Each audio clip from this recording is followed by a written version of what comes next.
Eat, sleep, bet, repeat. That's how we get down on the opening line at EliteSportsBetting.com. I'll be your host, Benny Ricciardi, and today I got a special show for you.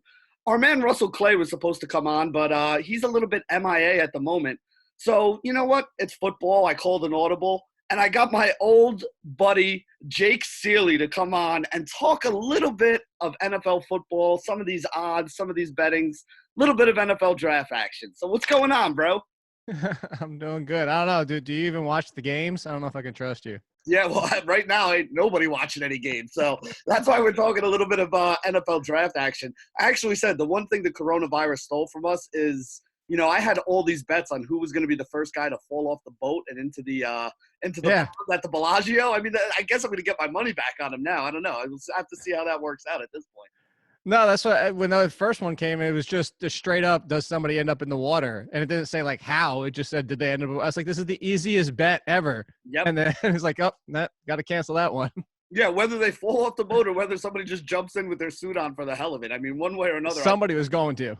Yeah, you knew that was going to be a lock. So, well, like I said, the coronavirus has robbed us of quite a few things here. So, Jake, you and I have known each other for a while here, but give the people a little bit of a breakdown on who you are, where they can find you, and all that good stuff. Yeah, it's I mean, as you mentioned, Jake, at Olin Kid, I'm over at The Athletic, which right now, for anybody, like if you're not signed up, it's 90 days free. So basically hoping sports are back by that point, and if nothing else, it takes you to NFL draft season for fantasy football wise. Mm-hmm. So you can go over there if you want to. I mean, you can click on any link. You can just go to my fantasy football free agent spin. That's what I got going on. And then next week, this is perfect timing. Next week, I'm dropping my pre-draft rookie rankings like I do every single year. Last year was my biggest ever 101. I think this year is going to be even bigger because of all the running backs and wide receivers this year. So to steal a line that Jake likes to use here, if you guys want to read that, just, click the link. I mean, that's all you got to do right there. It's real easy. Make sure you follow him, click the link, and we'll go from there. So let's check the link. Get it right. We haven't been together that. Hey, listen, you know what? Your catchphrases, I forget them. It happens. But before we even get into all this draft talk here, you mentioned, I mean, right now we have no sports going on. You said, hopefully 90 days, like a lot of people are sitting here kind of wondering when it's going to come back. Again, nobody has any more information than anybody else at this point, but what's your thoughts on that? When do you think we are going to have some sporting events to talk about again? I'm thinking, and it sounds like June, July. I mean, if we're going to use South Korea as an example, although they did a lot better job than America did, they're getting their basketball league up and running again. So I think that if this holds as it is, I don't see why June, maybe July at the worst. But that kind of kicks the NBA and NHL out from ever returning. Maybe they return for their playoffs and figure out some type of format for that. But I think we might be looking at half of a baseball season, and I hope as of today, I'm trying to remain positive. It seems like football should be okay. Yeah, I actually read something this morning where there's kind of rumblings out here now that they're actually talking about maybe, training camps starting a little bit later, which may push the season a little bit, which may even wind up, either pushing the NFL season a little later or shortening it a little bit. But again, right now, this is all guesses. The most important thing that you said there that I was writing down is that South Korea's basketball league is coming back up. So we'll have to take a look at that so we have some things to bet on. Because right now we're betting on over 40 Russian basketball leagues. The overs have been hitting at a tremendous clip for us over here at Elite Sports Betting. So we've kind of been using that to kind of make some money along the way to lose back to everybody in horse racing or the Mexican soccer league, which was the other thing. Oh, the Belarusian soccer league is going on too. So, jeez. Yeah. This is why I missed the XFL, because for a while there, hitting the unders was like guaranteed. Like it was just unders everywhere. It was funny at the beginning of the season. Everybody figured it was going to be over with the rules, with the 2-point conversions and everything like that. And I think you're right. I think there were way more unders than overs in the what do we have? 5 weeks a game, 6 weeks a game. Did they play the 6th week? I don't remember. I think it was 5 weeks. Yeah. Wasn't there one? There was one 5-0 team. I think I remember. Yeah, they were. That was fun while it lasted. I actually like that. But again, we're here to talk a little NFL draft action. I know you're, like you said, you're digging into these rookies here. So let's kind of go right here at the top. First question: Cincinnati, #1 overall pick. There are rumblings that they may trade with the Miami Dolphins. I don't see that happening. Either way, though, if it's the Dolphins or if it's Cincinnati, Joe Burrow's #1 pick, -3,000, pretty much a lot.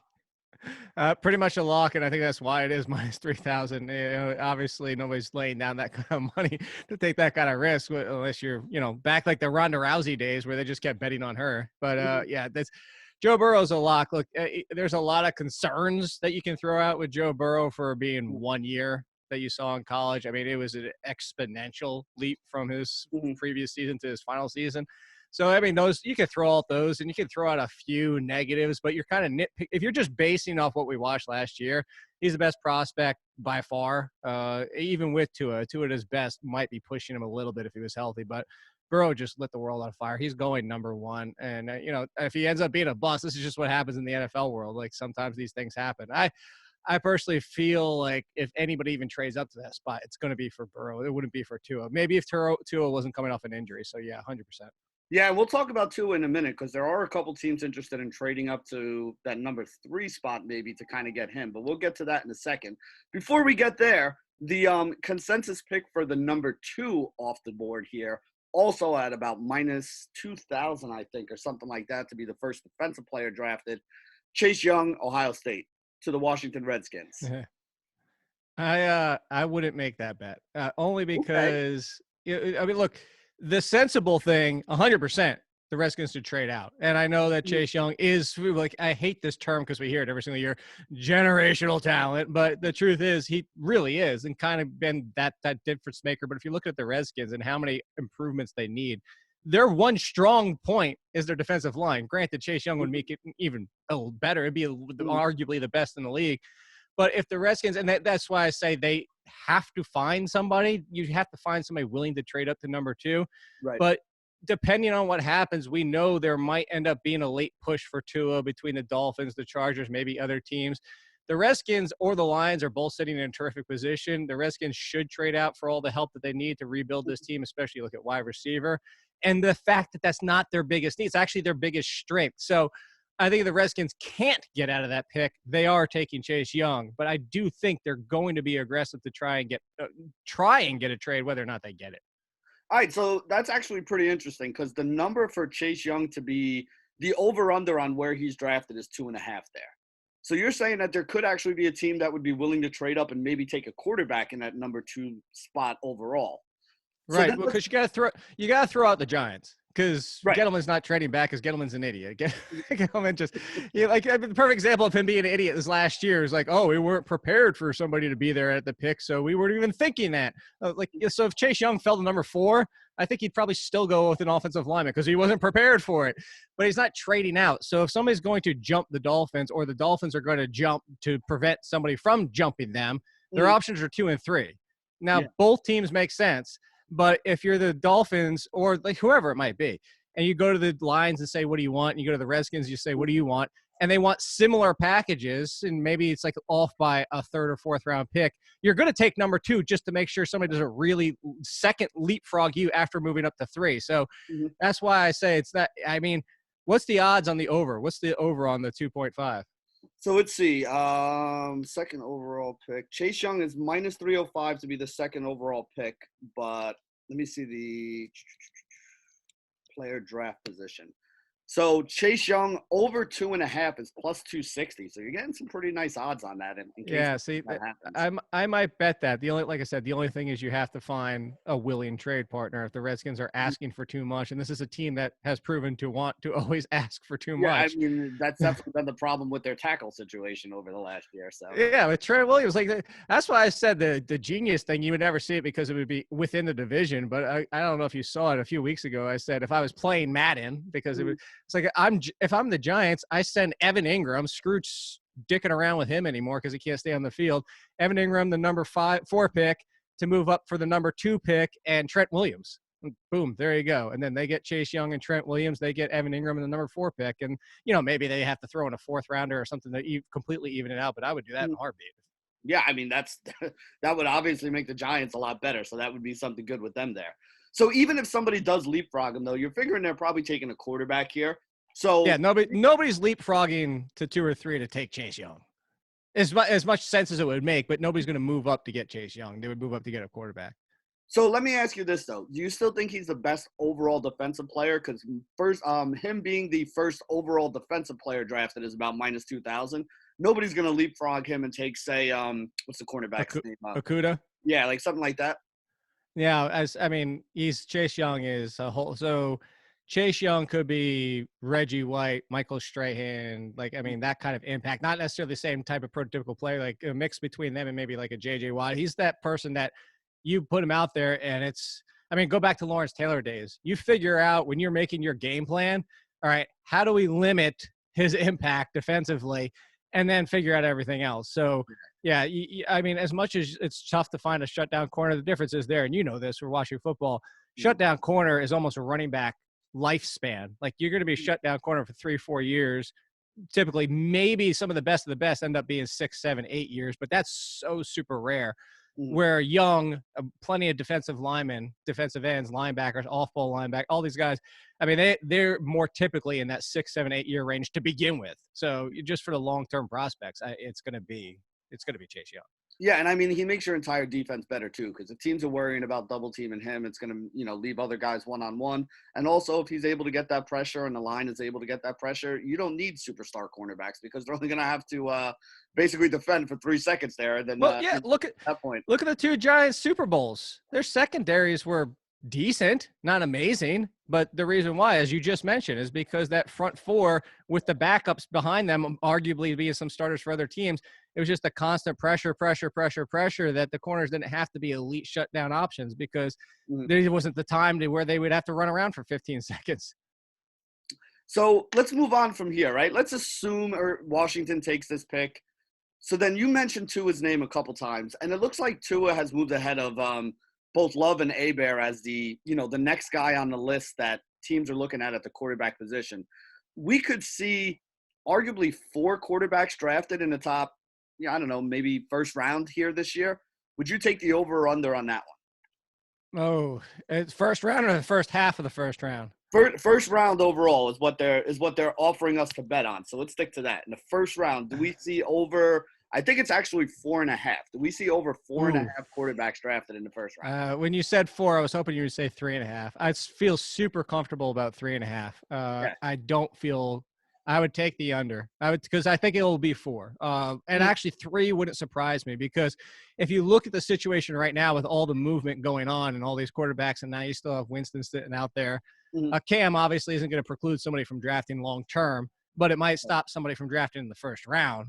Same thing with Winston. It's like if you just look at where the teams are and you're looking at who needs a quarterback, and then if you're looking at this, for me, I'm not a Herbert fan. I actually tweeted this another one when I was sitting at the airport coming back from the combine. I did that, where they do that turn one word into another thing. I did Herbert down to Bert, and then I put Bert and moved it up to Gabbert. Like that's like it's all the physical intangibles, but he's just really bad decision maker. I don't see him be. So I'm looking right now for me on my board, he's in tier 3. Like I do tiers. My 1 and 2 tiers are 4 quarterbacks. It's Burrow, Tua, Love, and Hurts. But the thing is, I don't know if the NFL feels the same way about. Actually, I'm pretty sure they don't necessarily feel the same way about Hurts. So if you swap that out and you say, all right, the NFL will go Herbert, that's still only 4. I just don't see. I don't see. Who else are you going to throw in there? Like. I don't see Fromm's not getting to the first round. Nope. Easton's not getting to the first round. So I would take the under on the first round at 4.5. I would say 4, and 3 wouldn't surprise me. All right, so let's move on to some other positions. We'll do the same over-under game here. A lot of people saying this is one of the strongest drafts we've seen in a while for wide receivers, and I think I kind of agree with that.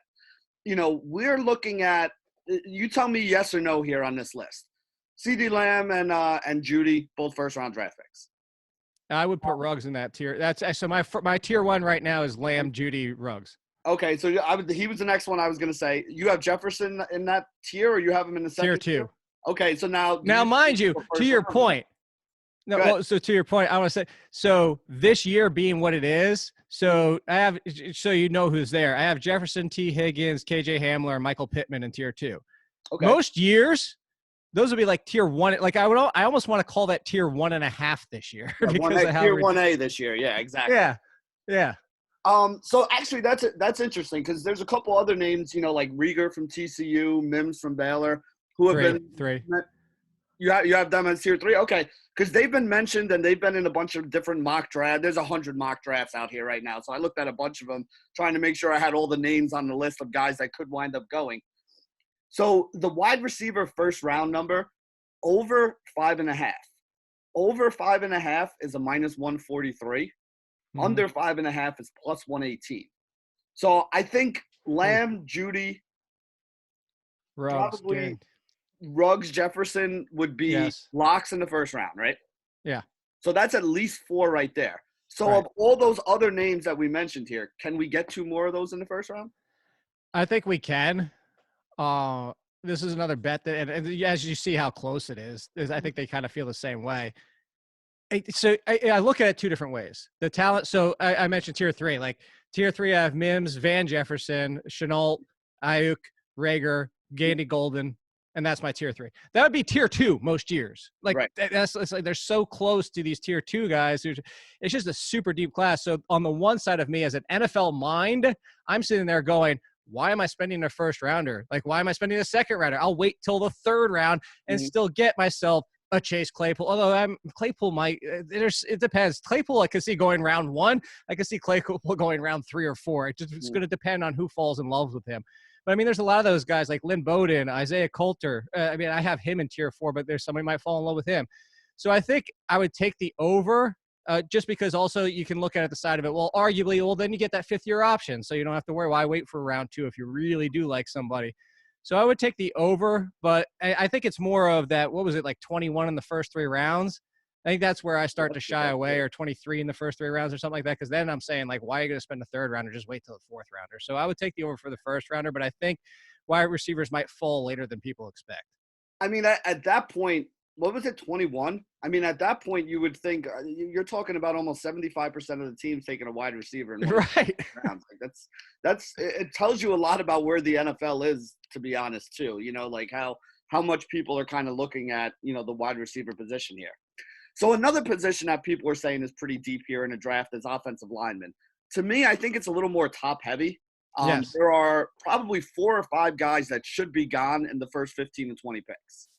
But then after that, a lot of those guys seem to be like guys that I would rather grab in the 2nd or 3rd round. No? Yeah, I think it's extremely top heavy, honestly. To be, what is there an over under on the number in the first round for that? Yeah, so it's 6.5, but the juice on this one is actually to the over. So basically, they're saying they're expecting it to be under 7, basically under 7 in the first round. But like I said, I mean, you look at Becton, Wills, Thomas, and Wirfs. Those 4 are probably going to be off the board in the top 15. No. No, I would think so. The problem is that because they're going to go so quick, you could so easily hit the over before you even blink, because you see it every single year. Teams reach because they stay. I mean, the Giants are notorious, even before, Gettleman got there, notorious for reaching for offensive linemen because they got snagged by one. And then it's like, oh my God. It's kind of like what people do in their fantasy drafts for people to compare it to it out there. Is like, you see the position scarcity, and instead of taking the best value, you're like, oh my God, if I don't get my tight end now, by the time I get back, I'm going to be in the 15 range. We're not realizing, well, the difference between tight end 8 and 15 is essentially nothing. So you have some people panic, and I think NFL teams do the same thing at times. So I would probably lean the over. I don't like that bet at all, though, because it's, if the wide receivers start piling up and going off the board, I could see that being the same way. I feel better about the wide receiver bet than I do the offensive lineman bet. Yeah, I think I would agree with that as well. I mean, for me, those 4, and then maybe Josh Jones from Houston is another name I'm seeing that a lot of people are talking about. You could have those 5 guys all drafted in the top 20 and then not see another offensive lineman go off until like the end of the second round. The second round, yeah. So yeah, I would again, that's why the juice is to the under on that one, and that's why they make a lot of money in Las Vegas, because that's the way they do it. So again, defensive line, another position that's pretty interesting for the same reason that you were kind of mentioning. Like, all right, obviously Chase Young's going to go pretty fast. You would think Derek Brown goes pretty fast. The kid Kinlaw from South Carolina is probably going to go pretty fast. So the over-under on first-round defensive linemen is minus 177. The 3 guys I just mentioned should probably be off the board in the top 12 to 15 picks as well.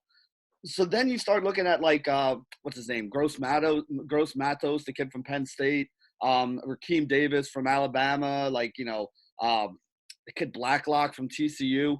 Can we get two more of those guys in the first round to go over 4.5 defensive line?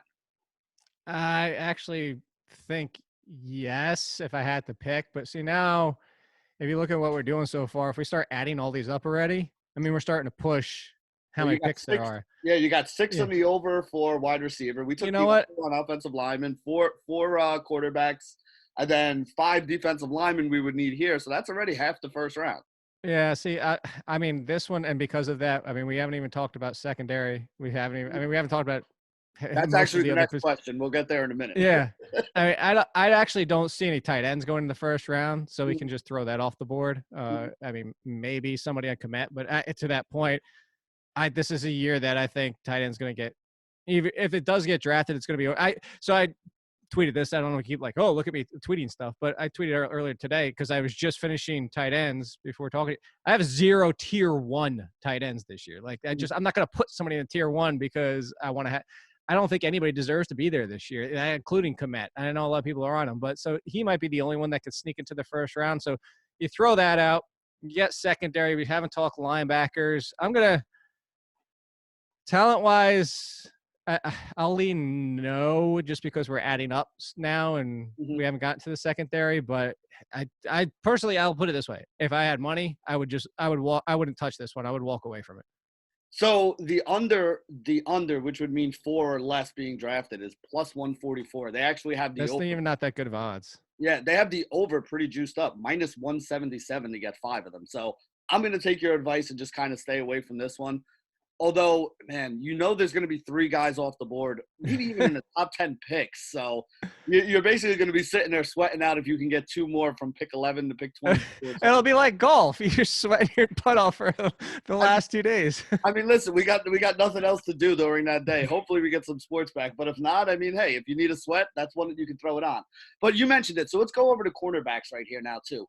4.5 is the number for cornerbacks. The juice is to, let me double check on this.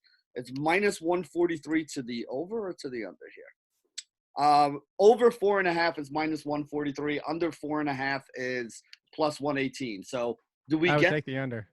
You would take the under. You think less than 4 or 4 or less are going to be in the first round here? Yeah, yeah. All right, so that's plus 118. So there's a plus money bet there for you guys from Jake Ciely on under cornerbacks in the first round. So Just just don't come back to me when it goes wrong. No, but I mean, to go back to what I said before, really, like, again, I go back to the biggest thing is what's gonna happen, what's gonna swing this. Look, Fromm's not making the first. Well, good God, I would put a bet on that on my own and watch me be completely wrong. But Fromm's not in the first round. Eason's not in the first round. So it really comes down to, do Hurts and Herbert make the first round? And I don't see both of them. I don't see Hurts being there, despite I'm being a big Hurts fan. I mean, I'm pulling up. I just did it just because you were talking about it. I pulled up Lance Zierlein, and Zierlein has Fromm 5th, Hurts 6th.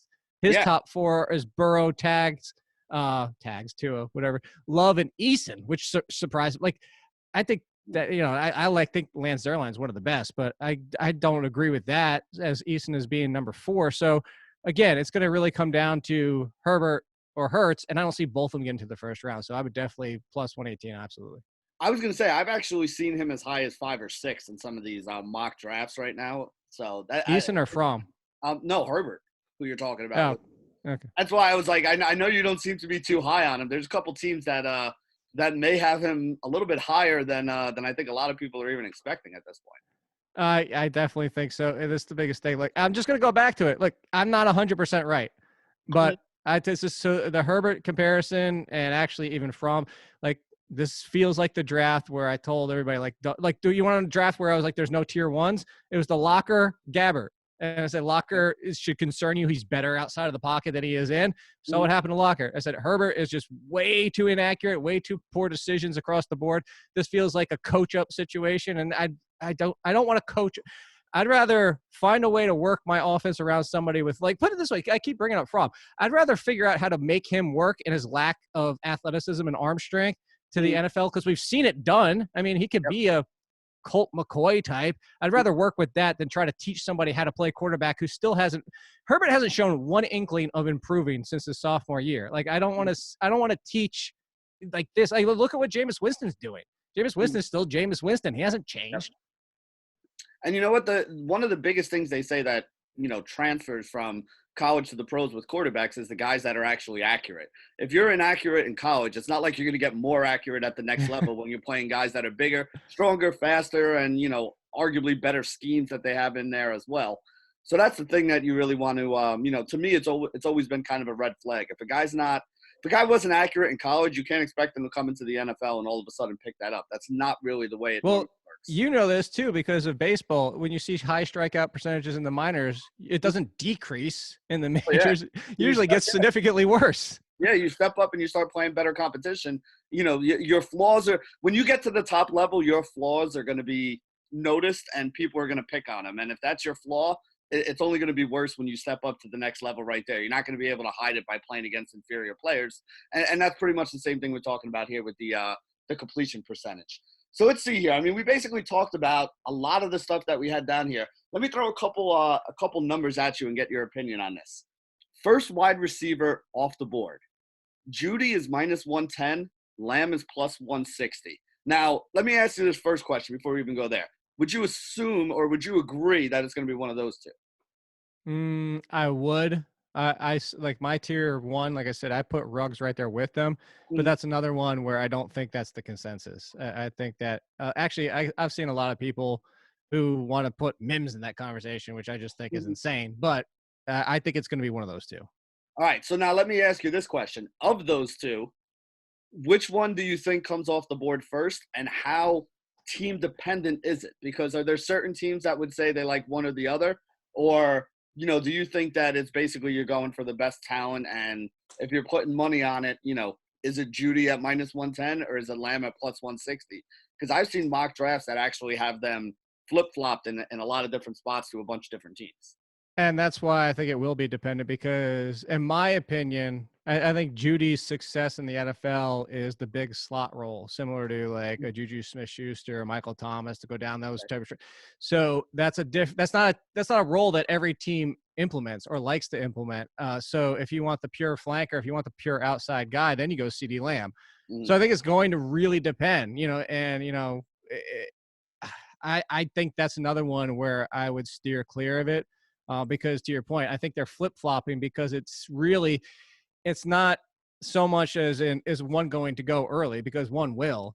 It's who's the first to jump in because, obviously like the Steelers, aren't drafting a big slot guy and Juju Smith-Schuster. Even if I'm just bringing them up as a perfect example, even if they went wide receiver, which I don't really think they do, but if they do go wide receiver, they're not drafting Judy when you have Juju Smith-Schuster. They would go with CD Lamb. Heck, they might go Henry Ruggs and I surprise everybody. But that's why I think it's going to be very dependent. And I think that's why you see it flip-flop because I think a lot of the mock drafts, it's just who they have being the first person to jump in and take a wide receiver.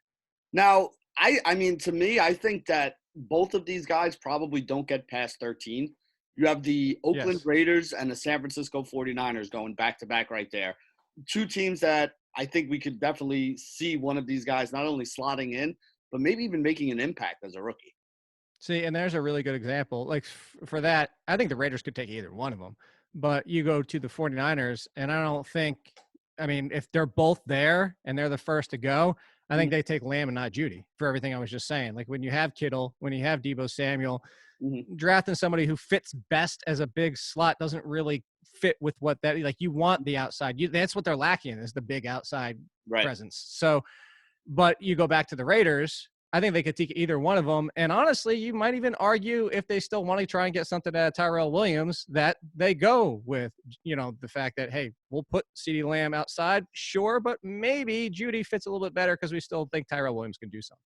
Yeah. And I think that that's kind of reflected in the minus 110 versus the plus 160 because a lot of mock drafts I'm looking at, that's where the wide receiver run really starts is right there around the Raiders and the San Francisco 49ers.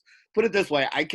If they said, will a wide receiver be drafted in the first 13 and a half picks, I would definitely lay whatever kind of money you want on it because I don't know. One of those two may do something crazy, but one of them's taking a wide receiver here. So that's definitely yeah, and I definitely agree with you there. And now that we just even talked through it with the fact of the odds on those two teams, I don't want to bet it. Let me make that clear. But if forced, because where I don't think Judy makes a whole lot of sense for the 49ers and Lamb does, the Raiders make sense for both of them. So I would go Lamb before I went Judy because he could end up on either team where I think Judy doesn't really seem like a logical fit on the 49ers.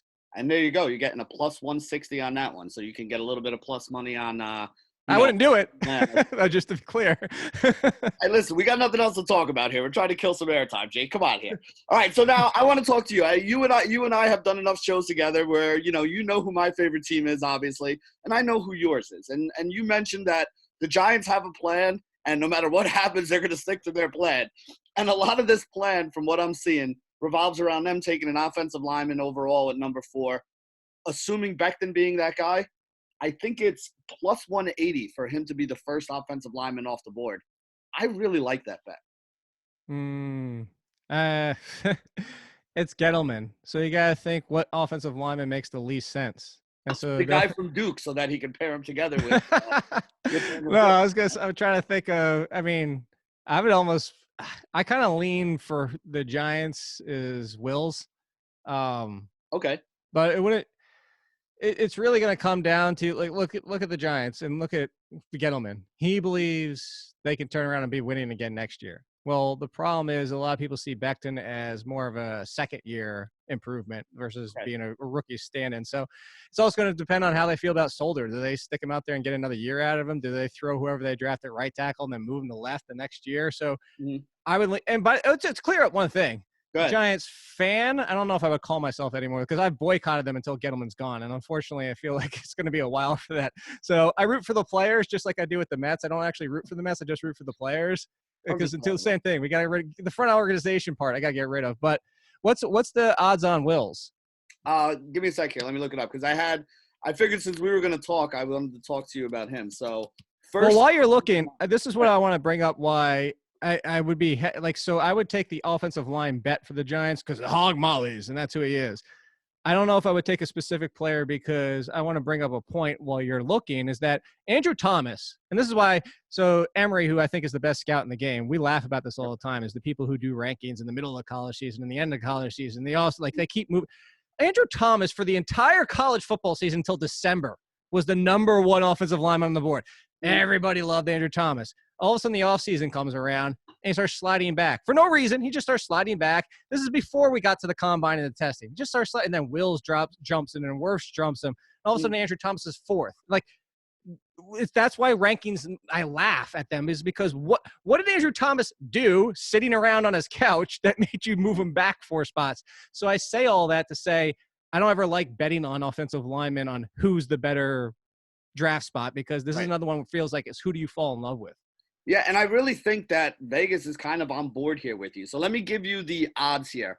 First offensive lineman to be drafted. So Becton is plus 175. He actually dropped a little bit. He was plus 180 when I looked at this morning. Wirfs is actually the second shortest odds at plus 175. Wills is plus 250. And the guy you just mentioned, Andrew Thomas from Georgia, plus 500. Yeah, see, that's all of a sudden he's falling back, and I think people are poking holes in him. For those odds, if it forced, like gun to my head, like everybody was, I would actually go for the, me too. We've done enough shows together. Like I want to see a big return too. And if it's a position like this where it's almost impossible to predict what the team might like, I would just go for the better payout in Wills. All right, so there we go. We're getting a little bit of a long shot play here. A plus 500. There we go. All these people are going to be coming after me for the lost money. Hey, they come after me all the time, Jake. Don't worry about it. I'll take it. It's not a big deal there. So that kind of sums it up. Here's the last 2 questions I was going to ask you, and one we kind of hit on already. Will a tight end be drafted in the first round? The over-under is 0.5. So really it's a question of do you think one does or do you think one doesn't? The over is playing plus 900. The under is minus 1,000. Wow. I don't think one does, but for those odds alone, I would take the over. That's tremendous odds. Yeah. I mean, you put a reasonable bet on that. A reasonable bet when you're like, look, I'm probably going to lose it, but for just in case, I would make that bet just in case. I mean, you're getting almost 10-1 on it, so at least there's something there. So, I don't know if you are part of the running backs don't matter crowd or not, but it certainly feels like the NFL odds makers kind of are. There is, first off, let me ask you this. Who's your number 1 running back? Is it DeAndre Smith? DeAndre Swift, yeah, I have Swift. Well, I mean, again, I do tiers because I don't like the pure rankings. I mean, there's so much, a lot of it's can depend on landing spot too, but if I had to pick one, it'd be Swift. I have Taylor and Dobbins all in tier. This is another one, like a lot of so they're tier 1. Edwards-Helaire and Akers are tier 2, but that's a 1.5. I mean, those were like I nitpicked to pull them out because those 3 are so good. So let me ask you this. Over under for running backs is also 0.5. Now, Over. all right, but here's the deal. The juice on this one, it's minus 300 to the over, but you definitely think somebody takes a running back in the first round? Absolutely. Let's look. Where was Zeke taken? Where was Barkley taken? We could keep going down the list. Where were all these running backs? Like, for all the running backs don't matter. Like, so I've said this before. You can look. It's not mutually exclusive to say running backs don't matter from an NFL pay standpoint, but that elite level running backs make a difference to a football team. Those two can coexist, and that's the truth. Is like, running backs do matter. You tell the Titans that Derrick Henry didn't matter to their success last year. Now, overpaying them is still a mistake because of how replaceable they can be. And so you can have both. I say all that as like, whether it's Swift or whether it's Taylor, there's a lot of drafts where these guys probably go top 10. I mean, I just gave you a number 2 pick, a number 4 pick. Like, these guys are going to be going. I wouldn't be shocked if one of them ends up in the top 10. Now, would I put a bet on that? Absolutely not. But I would almost, I don't want to guarantee anything when it comes to betting, but I would almost guarantee at least one. I thought you were going to say 1.5, and on that, I still probably would have leaned towards the over. I do think 2 end up in the first round. All right, so again, you're not getting paid very well at minus 300 on that, but, it does look like it's a good chance that does happen. Jake Ciely likes it. If there are no running backs in the first round, I am not taking the fodder for that one. You can definitely make sure you get at the all-in. Well, no, here's another one from the NFL standpoint to the 5th-year option, and to the point of running backs don't matter, quote unquote. Right. You're using up the best years of a running back. You get a 5th-year option. Like, you got to look at it that way too. Let's just say I'm wrong and one doesn't even go inside the top 25. Well, you're sitting there from 25 through 32, and you're saying, I essentially almost at this point for free, instead of waiting one more round, get a 5th-year option to throw on this kid. Yep. I can use up all his best years. Like, I wish that wasn't the case for the NFL. Like, I wish I've always pulled for the players. Right. I wish that wasn't how the NFL was, but that's how it is. And you would at that point just say, why not? Yeah. And I mean, the other thing too that you got to look at is, we mentioned it before talking about cornerbacks. It's like the running back window of opportunity is not very wide there. So you don't want to really be, when you talk about overpaying for running backs, like, if you wait till a guy gets off his rookie deal and you go get him at that point, he's not going to be cheap. So you're going to have to pay for that running back at that point if you want him. It's almost becoming like the quarterback thing right now where, hey, you go get one of these younger guys on a little bit of a cheaper deal and, you have a top tier running back if you want him. Because like you said, a lot of people say running backs don't matter. They matter a little. They touch the ball quite a bit in a game. So it's always better to have a good one than not have one at all. And if that's the situation there. So anyway, I have taken up enough of your time here today, Jake. I want to thank you for hopping on and bailing me out here today, talking a little NFL football. Anything you want to add before we sign off? No, I appreciate it. It was fun talking to you. It's been a while since we've talked. That's true. And you know what? He's not the best in the business for nothing there, folks. And that's fun. So for Jake Ciely, this is Benny Ricciardi signing off for another edition of The Opening Line at EliteFantasy.com.